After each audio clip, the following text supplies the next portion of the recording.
Sleuth.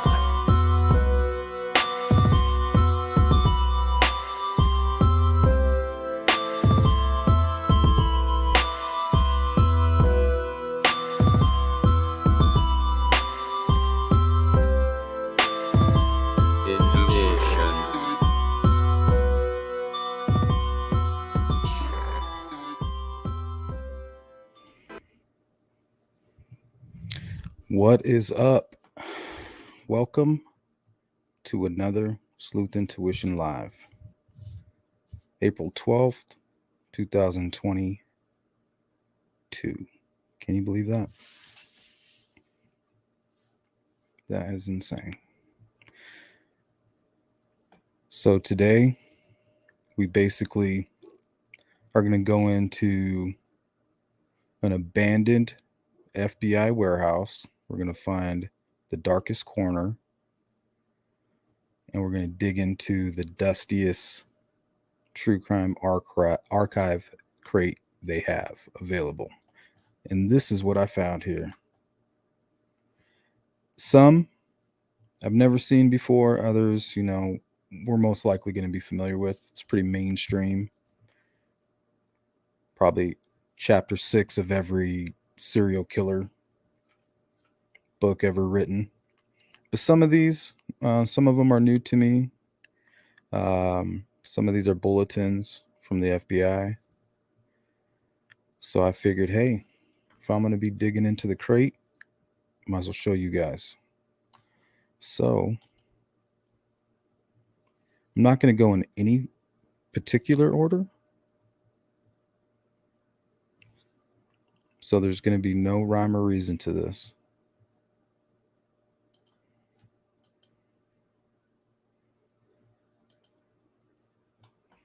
Let's start with Dennis Nilsen.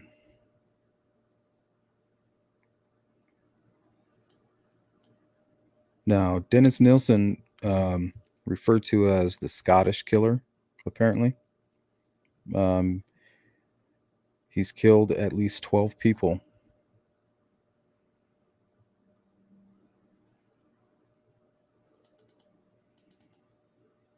So these are all going to be small clips, some longer than others. But they all seem like good conversation starters. So let's take a look. It was nothing to do with death itself. It was making myself look as different from me as it was possible to imagine, so that I could really be convincing as being somebody else. The most exciting part of the little conundrum was when I lifted the body, carried it. It was an expression of my power to lift and carry and have control. And the dangling element of limbs was an expression of his passivity. Yes. So his these passivity. two opposite things. I mean, it was my power and his passivity. The more passive he could be, the more powerful I was. Bodies are all gone. Everything's gone. There is nothing left. But I still feel in a spiritual communion with these people. There were 12. There were 15 or 16. When I was at the back of the police car heading to the police station at the moment of my arrest, they asked me how many there were, and I didn't really know. I just gave them a figure. And because I was cooperating with the police, I decided I'll stick with it. There were three of those victims were invented just to complement the continuity of evidence of the police, because just to keep them happy.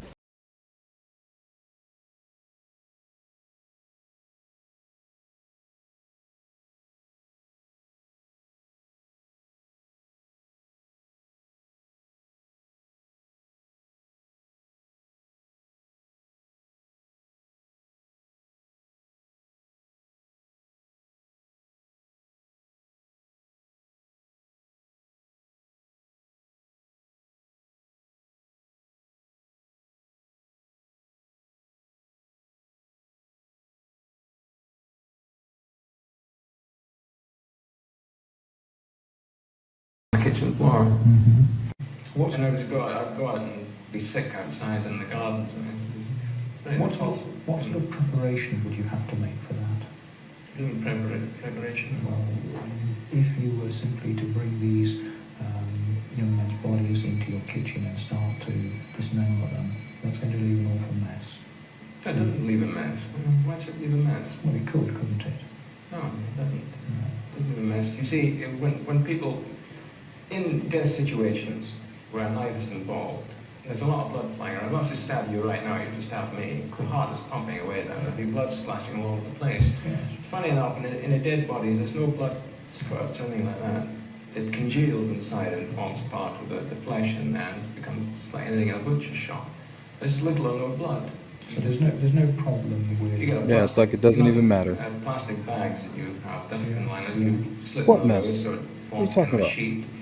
You hold the body out onto the floorboards, put it on the sheet, and then cut it out. Like what? So for those of you who are not familiar with this case or this person, his name is Dennis Nilsen, the Scottish killer. So that was a new one.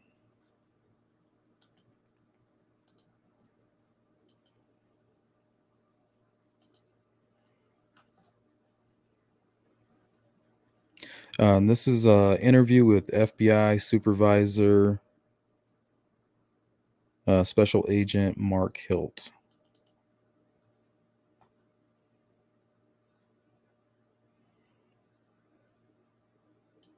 Make a lot of generalities about serial murder because they're again kind of some of the myths are that they're all sexual in nature, that they kill for some bizarre fantasies. There are multiple motivations why any killer, why any criminal does the criminal acts that he does, and serial killers are no different. Yeah. There are different types of killers. They kill for different motivations. There are different ages. They come from different backgrounds. And so you really have to look at each series of cases individually, and that's what we do, is look at the crimes and look at the victims. What do they have in common? Look at the crime scene, at the activities that the offender is doing with the victims, whether it's physical activity, Yep. whether it's sexual activity. We look at the cause of death. How were the victims killed? How were the bodies disposed of? Was there any activity after death, any post-mortem activity with the bodies? We're going to look at all those different things and look for the different patterns within the cases, and that's going to help us and help the investigators identify what type of person that they might be looking for that particular series of crimes.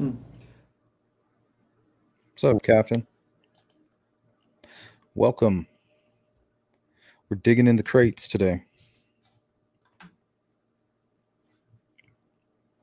Now, I've heard of this one before, but after watching this, I have decided to look into it just a little bit further.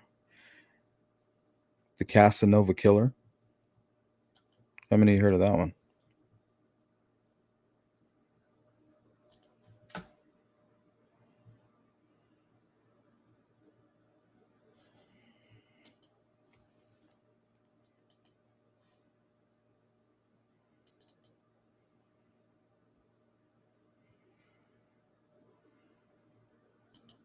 Went across country on a murder spree, killing at least 18 people in a span of 5 months. And now, newly uncovered tape recordings indicate that the infamous Dozier school may have played a role in his unraveling. If I had to live over again, I wouldn't. You wouldn't do it. I wouldn't live it again. Paul John Knowles made kill tapes. He recorded the details of his murders. The tapes were handed over to the court and locked away in Macon.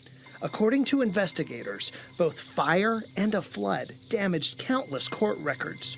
PJK's kill tapes are presumed to be lost forever. But there's a second set of tapes, and for the first time ever, they provided a telling look into the mind of a serial killer in his own words. I'm a criminal. I've been a criminal since I was a kid. Paul John Knowles was sent away to the infamous Dozier School for Boys. A 2013 investigation revealed that at least 50 bodies were buried on the grounds of the school. To 50. date, more than 500 former students is Florida. have alleged brutal beatings and a culture Tampa. of abuse. It institutionalized him instead of reforming him. He didn't go in a killer. He was just a wayward soul that got tired of the beatings when he was a youngin'. Thanks, Colette. and Me got too. away from it the best way he knew how at the time. And one thing led to another, one thing led to another. The state of Florida has a hand in this too. How did you learn that before you intended to be shot before? They took him out and killed him. They took him out and killed him. Do you think they planned to do that? We'll let God be the judge of that.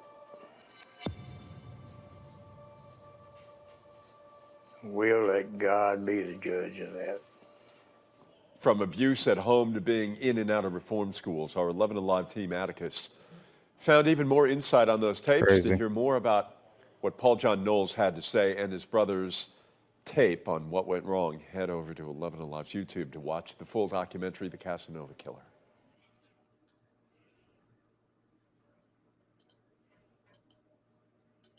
Now, this guy, I mean, you have to be living under a rock if you haven't heard about this crazy guy.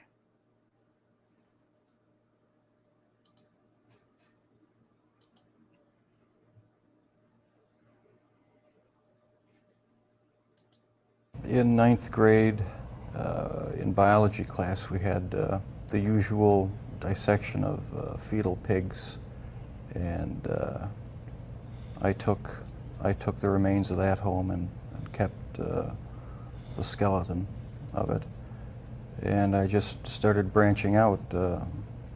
Dogs, cats. I suppose it could have turned into a normal hobby like taxidermy. And all I know is that I wanted to see what the insides of these animals looked like. There may have been some violence involved, some underlying subconscious feelings of violence. It was a compulsion. Became a compulsion. What would you do with the dead animals, Jeff?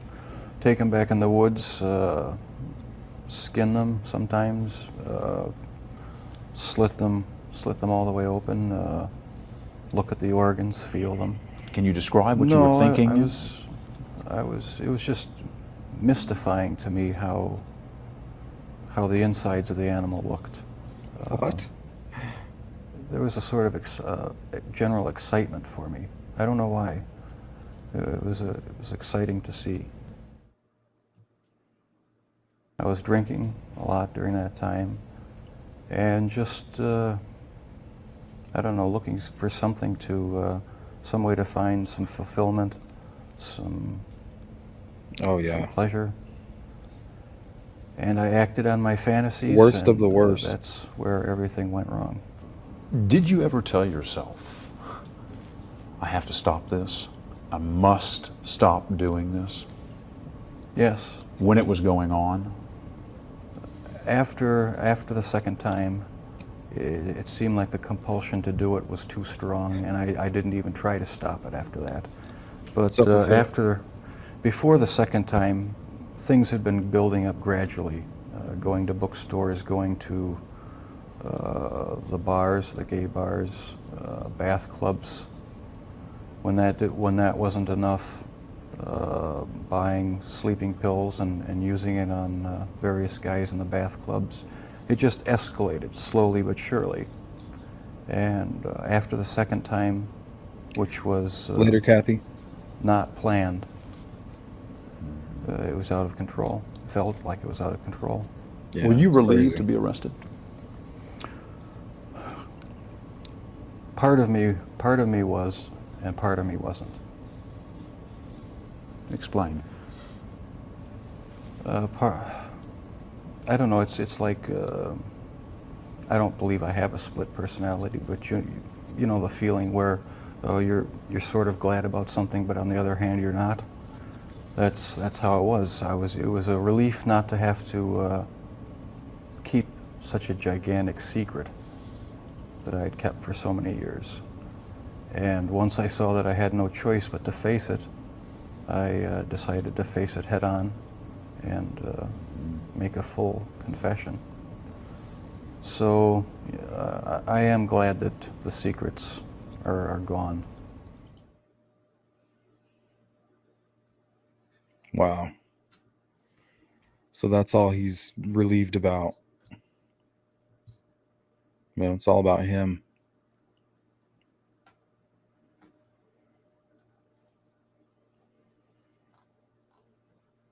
So I want to welcome everybody.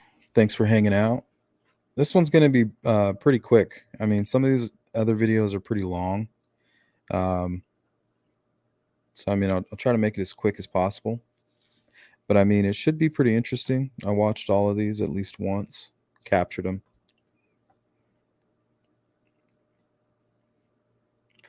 So I'm sure we can find something interesting to talk about somewhere in this collage here. The next one is an interview with Mary Ellen O'Toole. She's a retired female FBI profiler. This one was pretty good as well. Just take a look. Was as an FBI agent and ultimately as an FBI agent profiler. Some of the cases would include Gary Ridgway, the Green River Killer, the Baton Rouge serial killer, 2 of them. I worked on the Unabomber case, the Elizabeth Smart case, the Natalie Holloway case. I consulted on the Casey Anthony case, Monster Florence case in Florence, Italy. So those would be some of the highlights. My typical day as an FBI agent profiler, was to get up maybe about 5 o'clock in the morning and get dressed, get all my materials together, drive into the office, and our offices were just a plain, bland business building close to the FBI Academy, and to go into the office and maybe talk a little bit to my colleagues, have a cup of coffee, and then go into my desk, my office, and to go through my files and see which case was, based on a priority system, required immediate attention, or maybe pick up from a case I was working on the night before. Certainly return phone calls and begin to look at those most pressing cases. And it may require sitting at the desk quietly for hours reviewing the case, maybe reaching out and talking to the investigators across country, getting information.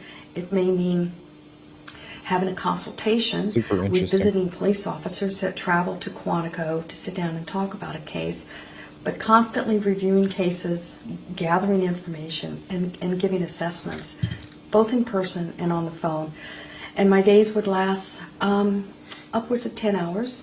The interviews with serial killers, it doesn't get any better than that. I can just tell you, from my perspective, I'm passionate about that aspect of the work. Some of the interviews I conducted before the person was charged. So my role would be to assist the agency in extracting information about where the bodies were located. And that was really most of the interviews that I did. It was the pre-charging phase. So it was really part of the law enforcement effort. There were interviews that we did after the whole case was what we call adjudicated. It had gone to court, person had been sentenced, and then we go in and do the interview. Thanks, but the ones that are the most challenging are the ones that I did as part of the active investigation, to get them to tell me, why did you do it, how did you do it, who are some of your victims that we have not located, because it's not unusual in a serial murder case to not have all the victims. What was your motive? How did you dispose of the bodies? All of those questions would have been part of my interview repertoire with these offenders. Now, this next one is Richard Speck. Now, this one was brand new to me as well. So, everybody joining us now, we basically we found a dirty crate full of archived true crime, and this is what we found. We've seen Dennis Nilsen, Scottish killer, very nonchalant, just talking about, hey, yeah, buried under the floorboards, no big deal. Interview with FBI Special Agent Mark Hilt, Casanova Killer, touched a little bit on Jeffrey Dahmer, and we just finished listening to Mary Ellen O'Toole. She's a retired FBI profiler. Now, this is going to be Richard Speck. The entire city, resulting in one of the largest manhunts in the city of Chicago. For 2 days, the suspect, later identified as Richard Speck, eluded police by holding up in a seedy West Madison flophouse. Fearing that capture was imminent, Speck slashed his wrist and arm, allegedly attempting suicide. Police later discovered blood-stained papers and clothes in room 584 of the Star Hotel. Speck was taken to Cook County Hospital, where an alert doctor noticed the tattoo emblazoned on his arm that read, "Born to Raise Hell," a tattoo which had been described earlier to police by the only surviving nurse, Corazon Amaral. The morning after the murders, Amaral was able to tell police what the world would soon know. When Chicagoans awoke that hot July morning, they received the horrible news that Richard Speck had killed 8 nurses in this apartment, taking them one by one from the bedroom, tying them with bed sheets, either strangling or stabbing them all. Only one nurse survived, Corazon Amaral. She hid under a bed and survived the entire ordeal. Later, to crawl out on this ledge and scream to the neighborhood, "They're all dead. All of my friends are dead. I'm the only one who's alive." Without her identification and the description, chances are we'll probably still be working on it. Jack Walinda was the first detective on the scene after the murders were reported. Now retired, he still remembers the gruesome scene like it was yesterday. It was a terrible scene. What made it so bad for me is that I knew 3 of the girls personally. And you walk in and you see something like this, it was a pretty good shock. And what did you feel this morning when you heard Is he really? he had died? That's crazy. Well, I was just happy that he's dead. Too bad the man didn't suffer more than he took the easy way out. But I think it's going to be a lot better for dropping you off. So That's messed up. That would scare me too. For parole hearings. Oh, the man. prosecutor, William Martin, called Speck a sociopath That's who messed killed up. without remorse. Evil to be able to come face to face with each victim and personally, either with a knife or his bare hands, extinguish the lives of absolutely harmless and innocent women who did nothing to him. It's hard to imagine more evil conduct. Speck, who was 24 at the time, What's was up, Frank? found guilty and sentenced to die in the electric chair. But the Supreme Court overturned the death penalty. They were hideous crimes. He murdered him in different ways. He strangled him. He knifed him. He did all kinds of things. Pretty much. I'm probably most likely seen it. It's unbelievable. And for that, he should die. He should forfeit with his life. Remove him from society, shall we say. Speck was later resentenced to serve 8 consecutive terms of 50 to 100 years in prison, a duration which for the family became It's messed an up. agonizing Under term as duress. well. And every time a parole hearing has come up, we've had just calls from people that we don't even know and asking, if they could help sign petitions. And, people have been really wonderful trying to keep him behind bars. And I don't know who would really let him out, but, there's always a chance, so. So then this morning when you heard the news? Well, I knew that we weren't going to have to go through that anymore, and we can kind of, let it ride and not have it in our minds constantly brought up, and so it was a big relief. Something, of course, there's no remorse, and I feel like it's really happened a little bit late. I wish it could have happened sooner, so it would have saved a lot of grief and sort of torturing type thing every time it came up. And I think he's had a pretty good life and a pretty good ending, really, for what he has done. And I understand that, he really didn't do very much, and he must have ate very well, because I understand that he has gained, like, a tremendous amount of weight. And so I think he was taken very good care of, which he really didn't deserve. You think now this will allow you to get on with your life? Definitely, definitely. Speck appeared at his first parole hearing in 1976, but did not See, I attend never heard about subsequent this case. hearings. The surviving nurse, I would have Rosa remembered that Amaral, face. returned to the He Philippines. has a strange looking face. Robert Jordan, WGN News.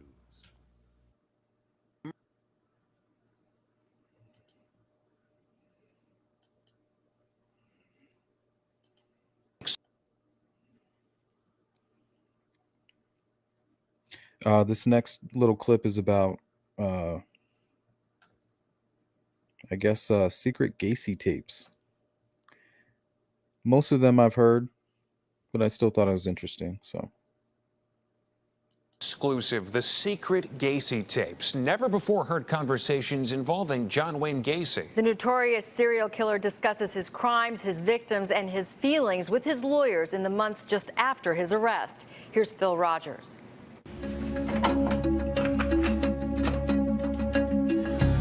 And the next thing you remember is what? Getting up in the morning. And you were in your room? Yeah. Sixth body in what room? I think it was in the extra bedroom. The matter-of-fact comments of a cold-blooded killer. Damn. Did you ever have the feeling that one God wouldn't care if these people were dead because they were prostitutes or having sex for money? No, but you want to know something? I can't recall now when you're talking about religion. I can't recall more than once that I wasn't afraid. After they were dead? But when I found them in the morning. Not pray for me, but pray for them for being such a lost soul. He's so stupid. By now, the story of John Gacy is among the most Wisconsin, gruesome right? chapters in American crime history. The Chicago contractor was convicted and executed for the murders of 33 young men and boys, most of whom were buried beneath his Northwest Side home. So I've got 15 old school cassette tapes. Chicago attorney Bob Motta's father, Bob Motta Sr., was co-counsel along with attorney Sam Amarante in Gacy's defense. On his 21st birthday, Motta says his father gave him this box with the admonition that someday it might be of interest. I looked down in the box and scrawled in 2 letters or 2 words, say, Gacy tapes. They are chilling conversations between Gacy and his attorneys, shocking in how casually Gacy talks about the murders. I wrestled him all the way into the front bedroom there, and while I was wrestling him when I got stabbed. And that's what made me mad. Because I took the knife, I think I stabbed him in the chest 4 or 5 times. That's Gacy talking about his first victim in 1972, who he always insisted he killed in self-defense. I don't know. How do you feel? Scared. The first thing I went and did is I went to the bathroom, I think with the knife, and I washed the knife off. All right, so then what do you do? You leave him there? You bury him right away? We were right in front of that closet that opens to the trap into the basement. I opened up the trap and just threw him down there. Into the crawl space? Into the crawl space. It would be the first of 26 bodies buried in that space. When he was first arrested in December of 1978, Gacy seemed to remember everything, even drawing this diagram of the crawl space for police showing where the bodies were buried. Yeah, exactly. But just 2 months later, Motta says the tapes repeatedly show Gacy feigning ignorance to his own lawyers, now admitting just 5 of the murders. Almost right next to where the first body was buried. In fact, it was deep, because the trench was deep, and I didn't bury it all the way up level with the concrete. How did you dig? With what utensil? With a shovel from the garage. How high is it? With a shovel, duh. I would think that it's about 2 feet. Welcome to Defense Diaries. Motta has finally found a use for the tapes, as his father predicted. And this is season 1, the Gacy tapes. Producing a new podcast, The Defense Diaries, a chilling exploration of the murders in Gacy's own words, a vivid illustration of the killer's attempts to mislead even his own lawyers. He's had 2.5 months to sit and think about what to do in terms of forming some kind of a theory for defense in his own mind. You know, Gacy was always the smartest guy in the room, or so he thought. 6 more bodies today. But even as he insisted he had Richard little memory of the Kuklinski? murders, That sounds Gacy horrible. expressed no remorse for his deeds. That's Do you medieval. feel that their deaths were their fault? Yes. There's not one of them that didn't die that I'm aware of that didn't die through their own hand or through their own wrongdoing. If you want to say that I tempted them Put them in temptation, yes. Because understand this, everybody that came to my house, there was never a struggle, and nobody was ever forced into my house.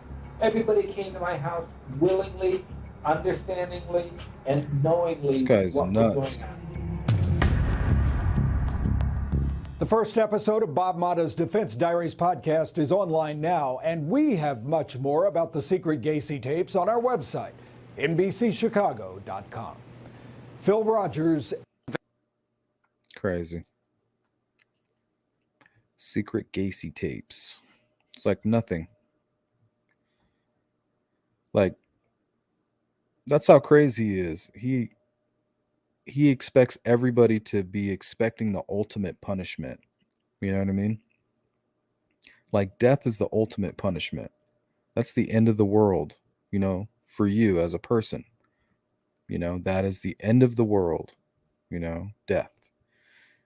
So he's basically saying that when they walk through his door, they should be expecting that as a possible outcome for their behavior.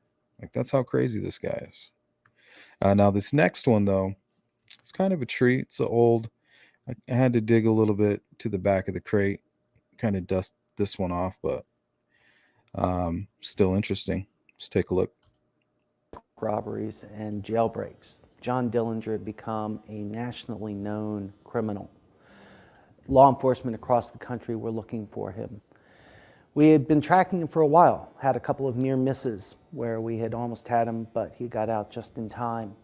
Our Chicago office received a call about 10 o'clock on the Sunday morning of April 22nd that John Dillinger and several of his Confederates were hiding out at a small vacation lodge in northern Wisconsin, a place called Little Bohemia in a town near Manitowish. We immediately began to rally our forces. Special Agent in Charge Purvis called Washington, and headquarters agreed that the lead sounded legitimate. By 6 o'clock that night, our agents had arrived from St. Paul and Chicago in a couple of planes. They talked to Henry Voss, who was the man who had called them earlier that morning, and told them that Dillinger was in northern Wisconsin. Voss gave them a short map of This story is messed up. the Little We're gonna Bohemia talk about Lodge it. and its layout. Little Bohemia was a vacation lodge. Basically, it was a two-story building, had several out cabins and a large garage. Behind it, there was a fair-sized lake. Yes, indeed. And people could canoe or boat on it. The sign outside the front on Highway 51 there at the entrance of the lodge said that you had fine Many dining people and can't. dancing and Happens all the time. basically a good time to be had. Special Agent in Charge Purvis began to contact local car dealers to see if he could borrow a couple of cars to get his men and Hugh Clegg's men up to the lodge. As they looked down the road, they could just barely see the lights from the lodge. And they would have been approaching it, the big pine trees. Melvin Purvis described the atmosphere as chilly. It was very cold, of course, at the time, being night and the end of winter. That's why and we so do they it. began heading down the road, lights off, very quietly, very softly. Agents hanging on the outside of the car Exactly. because they couldn't fit everybody in. And as they approached the lodge, dogs began to bark. Immediately, the agents got out of the cars and began to reconnoiter around the parking lot to try and make sure that they hadn't been discovered yet, when several men came out of the lodge. 3 of them got into a car and turned on the radio and began to drive off. Agents yelled, "Stop!" Federal agents, police, stop. But the men had been inside drinking and having a good time. They didn't hear the agents, and because they seemed to be coming at them in a threatening manner, our agents opened up fire on the car. The driver was killed. Turned out he was a civilian conservation. Damn. Some things never change, right? Look at this. So these guys are walking out of this clubhouse here, you know, a little tipsy. Why would they be expecting an FBI raid closing in on them? Like, why?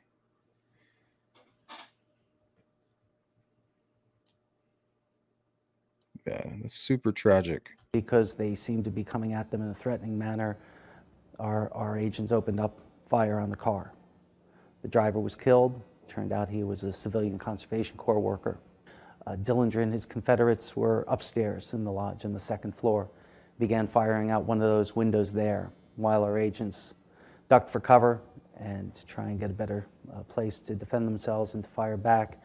Dillinger and his men got out the back of the lodge. They were able to go down towards the back of the lodge to the south, down a little hill towards the lake, and using the escarpment of the hill, were able to get out of the area very quickly. The evening had even more tragedy. As we were trying to figure out who was still in the lodge, whether or not any of the gangsters were still around, and of course trying to track those who had already fled, Babyface Nilsen arrived and stole a car and ended up confronting our agents, killing one of them, injuring the other, and seriously wounding the local police officer who was with them. In the aftermath of the failed raid on Little Bohemia, we received a lot of criticism. Talk about a gangster. Politicians and even other law enforcement who thought that maybe they should have been better included. But for the Bureau, it really was a learning lesson. We learned that we had to have better training and better preparation for raids, and they became integral parts of the training of new agents. Yep. And the continuing training. We're going to talk about the Zodiac. We learned that we needed to develop plans ahead of time for getting information out and for contacting. In order for a raid to be successful, you have to have that planning. And so it became an integral part of how we dealt with these kinds of dangerous situations. So for the FBI, it really became a part and parcel of more advanced training, more advanced tactics that we developed over the years. She deserves a medal. Well done. Yeah, that was really messed up what happened. They're like yelling at some drunk guys that have no idea what's going on, and they just shoot them. Just killed them. I'm like, what the f?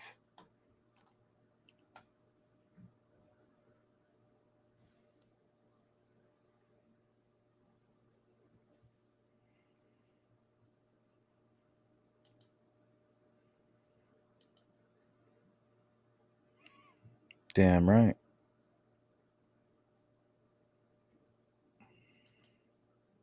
Yeah, The Luxury. That's a good flick.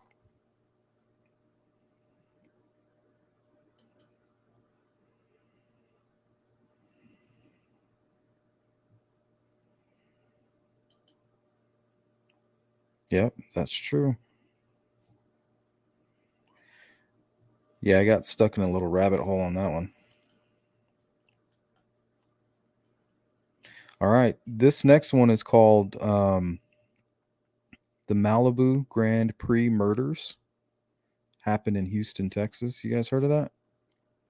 This one's new to me.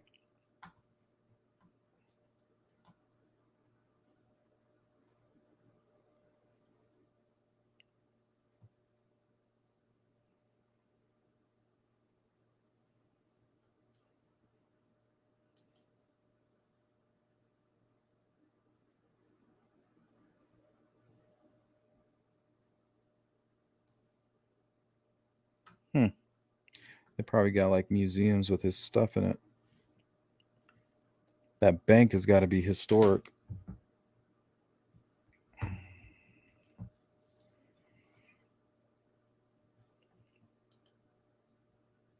Yeah, this one's super tragic, and it actually has this one will take you down a rabbit hole as well, because apparently there was a similar incident not, I think maybe a few years prior.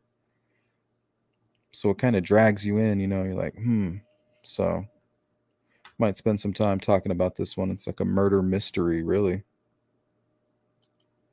And butchery are the words being used to describe the murders of 4 employees of a Southwest Houston amusement center. Their bodies were discovered at a Malibu Grand Prix complex this morning. So far, police have no suspects in what appears to be a case of robbery and multiple murder. Deborah Wrigley reports. The popular racing and video game park became the scene of one of the largest Houston murder investigations in memory just after 8 this morning. That was when a Federal Express delivery man and a female worker arrived here to find the doors to the video game center open. Federal Express employee began to help her look around, and they discovered the bodies. How brutal would you describe these murders? Terribly brutal. In Couldn't all, save there were him for 4 part 2. employees dead, all males said to be in their late teens to 20s. They had apparently been closing the center just after midnight when the robbers entered. The business office where one man's body was found was said to have been ransacked. In the bathroom, 3 more bodies were discovered. All the victims are believed to have died from multiple stab wounds, including slashed throats and stabs to the chest, face, even heads. And under one body, the apparent weapon was found. Part of a knife blade. Like, how is that even possible? Kitchen knife or what? It's possible. Look kind of like a kitchen knife blade. I don't. While top-ranking members of the Homicide Division and Medical Examiner's Office. Did you hear that? So it sounded like they were saying everybody was killed. All these people were killed with a kitchen knife or a steak knife. How do you kill a whole bunch of people with a steak knife? I mean, that's just not possible. Unless it's one by one. You know, maybe they're coming in for their shifts. I don't know. Who rarely attend crime scenes came to oversee the investigation. Relatives of employees also gathered. This woman found her brother alive. He had not been assigned to the fatal night shift. The victim's co-workers from other shifts also gathered, including one 19-year-old who was initially feared dead. Also, the assistant park manager who said until now there had never been a robbery here before. Is there ever much money kept here? Depends on what you consider much money, okay? We had enough to run a business.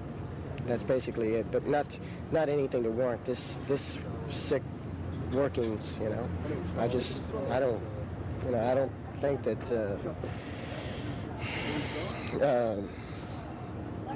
I don't think I know anybody that would have done stuff like this. I'll see you later. The only clues for now appear to be fingerprints and a series of bloodstains leading to the parking lot from where the killer or killers drove away. As we said, what is known about the murders is that they were committed during what appears to be a robbery attempt, that some of the victims were killed with what appeared to be a kitchen knife. And obviously what police are now preparing to investigate is who is responsible for one of the most brutal multiple murders in Houston's recent history. Deborah Wrigley, Eyewitness News. I'm Melanie Lawson, live here at Malibu Grand Hey, Prix. Melissa. As you can see behind me, most Glad of you the can make it. investigators have already left. Homicide detectives have been here since early this morning, since shortly after 8 o'clock when the bodies were discovered. They've been taking fingerprints and various kinds of samples and interviewing Basically, witnesses. Zooter. Most of them That's what employees it who've was. shown up during the day reporting for work, apparently many of them not knowing about the Listen to killings. this. So far, three of the 4 dead are not being identified by Oh, police thank you, Ophelia. until their next of kin can be notified. The 4th person was the assistant manager, an Indian named Anil Gacy. He was reportedly a medical student at Houston Baptist University. And as you can see right here, 2 of these cars actually belong to those employees. This was Gacy's, and over there the yellow car belonged to 2 Nice car. brothers who were actually killed. They were reported to be in their late teens or early 20s. And the 3rd person, who has not yet been identified, was a fairly new employee. He apparently had just started work last week. We were told by the Harris County Medical Examiner this morning that this murder actually reminded him of something that happened almost 3 years ago to the day, on July 13th, 1980. That took place at a bowling alley out on Highway 290 near Winfern on the northwest section of town. At those there, again, there were 4 employees. That time they were shot instead of stabbed, 3 of them fatally. A 4th person survived, but is now in a wheelchair. And once again, as the medical examiner told us, that is the closest thing that he can remember in terms of the senseless brutality of these murders. Right now, you hear that? Malibu Grand Prix is closed and will be closed throughout the rest of the evening. Instead of stabbed, 3 of them fatally. A 4th person survived, but Examiner this morning that this murder actually reminded him of something that happened almost 3 years ago to the day, on July 13th, 1980.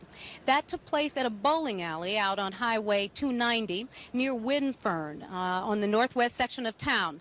At there were 4 employees. That time they were shot instead of stabbed, 3 of them fatally. A 4th person survived but is now in a wheelchair. And once again, as the medical examiner told us, that is the closest thing that he can remember in terms of the senseless brutality of these Very murders. interesting. Right now, Malibu Grand Prix is closed and will be closed throughout the rest of the evening and probably tomorrow. Company executives who are coming from California should be back here tonight or tomorrow. Throwing it back to you, Dave, live from Malibu Grand Prix. I'm Melanie Lawson. Okay, Melanie, thank you. Crazy. All right. I saved these 2 for last. So we might end up just a little over an hour from what it looks like.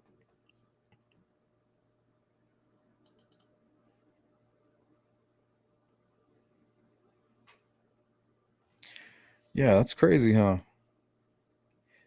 How the hell do you stab so many people without one of them getting at him? Or the others just running? I mean, if you're not going to fight back, which they definitely would have done.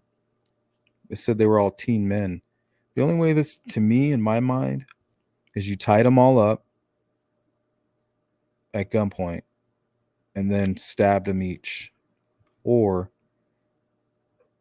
they all came in at separate times and you stabbed them one at a time. Because even that owner, he seemed really he seemed sus to me. I don't know about you. He seemed super suspect. You know, so I'm saying, like, he started crying out of nowhere, like, you know, he's like, wait a minute, I might need my lawyer to answer these questions. Let me cry and just kind of dip out.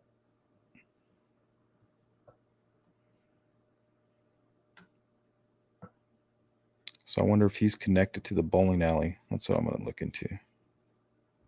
It's really interesting, that one.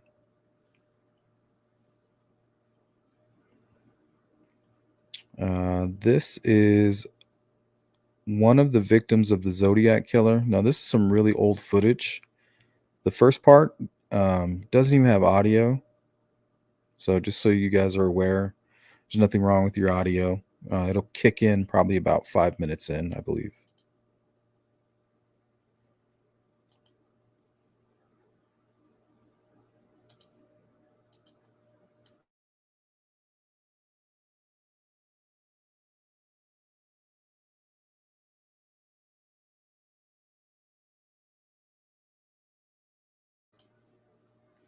No, I didn't even know about the bowling alley.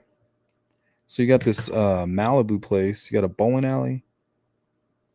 And now you have an ice cream shop. Like, all pretty close proximity.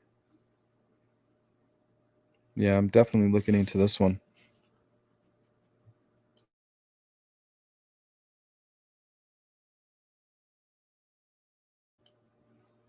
What about the owner?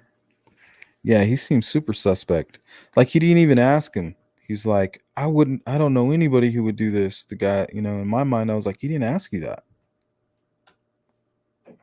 And then he cried, and then he just started like fake crying, like crocodile tears. That's just my opinion.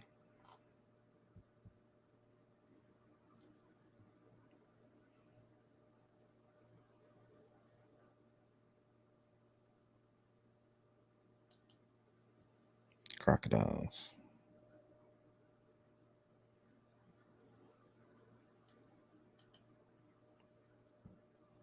Becky Patty did? Take a look.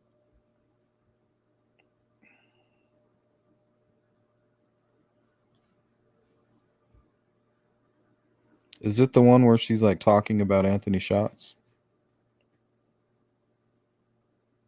And Shank, where were the couple standing when they were shot? By the seawall in this observation point right below here. Were they apparently admiring the seascape at the time? Well, certainly that's a possibility. Their landlady says they frequently took walks along the beach in the evening. There was an unopened box of Valentine candy on the wall alongside. I think that's a logical assumption, yes. He shot 5 times then. From what distance? Well, that's around 50 feet away in a straight line and, I would say 15 or 20 feet higher above where they were standing. What was the caliber of the bullet? 22 caliber. You don't know whether it was a rifle or a pistol? No, we don't. Did you find any cartridges right near the bodies? 2 ejected cartridges nearby, I guess. The assumption possibly then is that after shooting from long range, he went down and shot at closer range? Well, at least there are 2 empty cartridges there. I wouldn't care to assume anything, but I don't know any more about that. Thanks very much, Lieutenant Schenk. Mrs. West, when you went to the scene of the shootings, what was the situation? Well, she was like she was on her stomach, and his arm was partly around her. She didn't move, and you could see he was gurgling and gasping. You could see his throat, a lot of action there, and groaning with it. And of course then I ran back up because I knew we needed an ambulance. Did it appear that the woman was dead at the time? She didn't move, and the maintenance man had looked, and he said she didn't move either. And Did it appear that her husband was attempting to protect her? His arm was like he was sort of on his side, like, and his arm was around her. Her face was down, but it was a little bit towards the side too. It was down, but a little bit to the side, and he was trying to protect her. And that's the idea you got, despite the fact he was gurgling and everything. It was real bad. Thank you very much. Mrs. Shields, in your apartment, a block and a half away from the murder scene, what did you hear last night? Well, I heard 2 gunshots. They were about 2 to 3 seconds apart. And then I had heard a man scream, "No, no." And I didn't relate him at the time, but I thought, well, maybe somebody's getting robbed. But since my husband's gone, I don't venture outside at night by myself. So that's all I heard, and that's what I told the police. This was at about the same time as the murder was believed to have taken place. It was about 8:30 last night. Strange that nobody right near the scene heard any sounds of shouting or of shots fired. Well, the explanation they gave for that, since the man fired the first shots up on top of the cliff, when he came down here, the people couldn't hear it because of the wall that's right here. But the sound carried from here to where I live. I mean, it carried by, I guess, waves, whatever you want to call it. But they say that's why they didn't hear him on top of the hill. These were probably the 2 final shots which were fired at close range. That's what he said, that was the 2 last shots that killed him. Mr. Smith, when did you rent the apartment to the boy? I secured up last month. Was that before they were married? Yes, sir, it was before they were married. Did he say then that he was going back to Alabama to get his bride? Yes, sir, that's what he told me, that he was going back to get his bride. What sort of a couple were they, as far as you know? Very fine couple that I would like to have in the court always. Did they have very many visitors? Not at all. I haven't seen no one here. Did she say that she liked to look at the ocean? Was that the reason they took these trips every night along the ocean? Yes, he told me yesterday as we was working along that Joe and Joyce was terribly fascinated by the ocean. Cannot keep her away from her. When was the last that you saw them? 3 o'clock yesterday afternoon when he left me. What was he doing at the time? He was finishing up a painting job for me. Well, he was doing a painting job for you. Was he trying to earn some extra money? Yes, sir, that's what he said. They need the money because they were running short on money. And he was very glad to do some work for me. They were both very good tenants? Seemingly they were very quiet. That's all I know about them.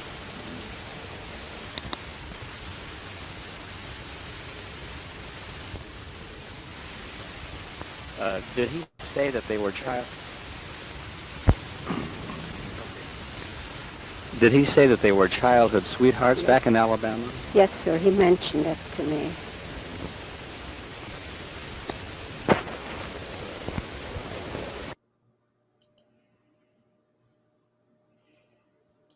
Okay, so I found this one from Misbehaved. Is this the same one that you guys are talking about?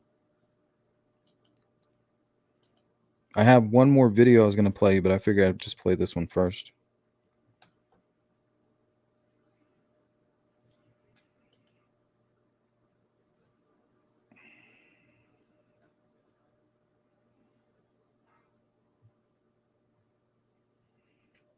Oh, this isn't it? Oh, Vanessa says yes. Okay, let's take a look. No, in the beginning, there were rumors that maybe this could be social media related. Shout out to Misbehave. And we were led to believe that it wasn't social media. So I kind of hung my hat on that because I was afraid to maybe accept that it was social media, because then I let them down. I didn't catch it. So when the transcripts came out and it showed that Libby was talking to somebody on social media, it was hard to face that reality. Why do you feel that you maybe let them down? I mean, well, I'm the adult. Dang, it's awful. I should have kept up. I should have known to look, but it hindsight. surprises me though. See, she's beating herself up way too We did talk much. to the girls about this kind of stuff. I hate to see that. So We're all guilty. It wasn't like Libby was totally naive. I feel somehow that this Anthony shots made her feel comfortable, that she let her guard down. And so I just feel that I let her down, that when we were talking and different things that we would, because she loved crime shows. So we would discuss that kind of stuff. And I just feel maybe we didn't talk strong enough about the dangers. Oh, I'm very angry that grown men would actually even do something like this. They're kids, little girls, they are preying on their innocence. It would be, well, it's not even okay to do it to an adult, but to do it to kids where they know they're easily manipulated and tricked. So yes, there's a special place in hell for those people. when you look back on it now, knowing what you know, hell yeah, I wonder how you feel, knowing that she was planning to meet this person, or did you get any sense that was the case at the time? No, as a matter of fact, I still can't wrap my head around that this was planned. And I was talking to Derek, my son, Libby's dad, just earlier today when this all came out, and I said, I can't see it. I still can't see it. Libby's mom, her mom, Carrie, talked to her about 9 o'clock when she was on her way to work, and Libby was still in bed. And she asked her then, what are you doing? And so they didn't get up till later. And Derek had fixed them pancakes for breakfast. And he said, Mom, that was probably 10 o'clock or so. And he said, when I was in here in the kitchen with them, Abby and Libby were talking, and they were talking about going out because Libby was refinishing a desk. They were talking about going out to refinish a desk. There was no talk about going to the trails. There was no talk in front of anybody in our family. Now, Kelsey has said that she had said something to her earlier, hey, you want to go to the trails? And Kelsey had said no. But that's all that we're aware of that was said.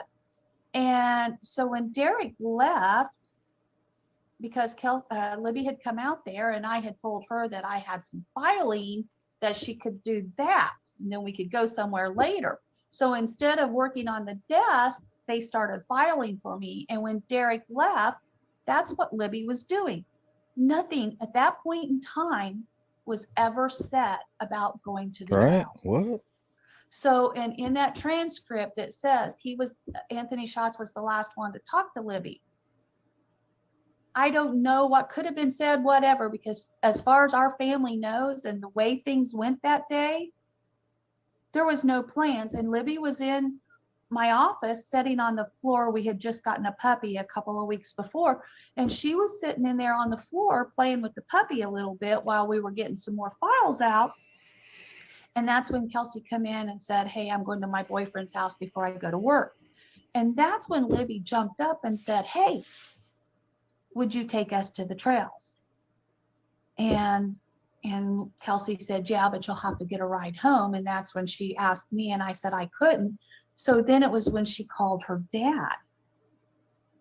So there wasn't probably 10, 15 minutes in between when he left and when she called him and said, hey, Kelsey will take me. So for us, when we walk through that morning, we aren't seeing where there were any plans. Yeah, that's for tough, them to Susan. go I'm anywhere. sorry. So I don't, it's as confusing as anything for us. Even with that stuff out there, we're not connecting the dots. Do you know if Libby had this new social media app that they're talking about, this Yubo or Yellow or anything? I mean, it doesn't seem like it's a popular thing. I've never heard of it until now. So I didn't know if you knew if Libby had it by chance or anything. No, Okay. I did not know. I guess that's where I failed, is because it appears that she had a few apps that I didn't know anything about. Well, I don't think anyone would fault you or say you failed just because, raising kids is not an easy thing, so. I knew she had that musically. I knew she had that because if you look at the background of a lot of it, she was constantly sitting around here, doing the musically and stuff. Did I think it, and I knew her friends had it. I guess I probably wouldn't have caught it anyway, because the apps that she had, several of her friends also had. And I probably wouldn't have thought a whole lot about it. She said, well, I'm talking to so-and-so, I'm talking to so-and-so. And so the best thing that a parent can do is to talk to their children. You may not be able to monitor them on social media, but you sure can talk to them. And they can use our case as an example. Now, I always use the Delphi this case. may be a coincidence. Even though this is all coming out of social media, this could still be a horrible coincidence that the girls were killed while this was going on. We don't know for sure. So we have to go down all roads. We're going to have to assume anything. But we just want to help the police to get this out, to share. If you have a child that's in the ages of, let's say, 15 and 23, if you have one of their old phones that's laying in a drawer, go through there.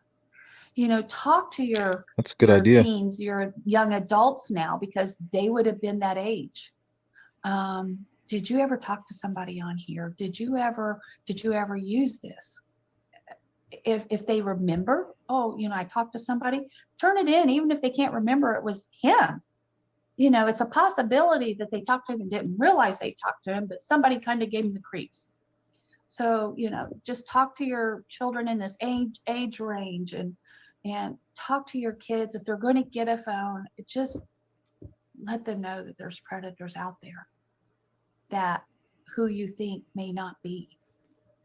These predators, they fool adults. How easy is it going to be to fool a child? Good stuff. In a place where they told you what to chase, told you how to run the race. Every move was on the page, but I didn't like their way. Had to fight and misbehave. Had to find.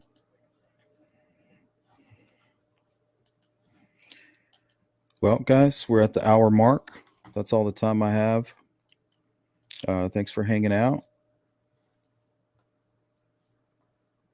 Really appreciate it. I'm going to look up more information on that interview and see if I can put together maybe like a presentation on that application and a better way to kind of present it, kind of like the way Becky, I kind of like the way she put it, like, hey, go check those old phones, check with your young adults. They would have been, a certain age. Even in 2015, there was a lot of stuff going on with those Anthony shots and all that stuff.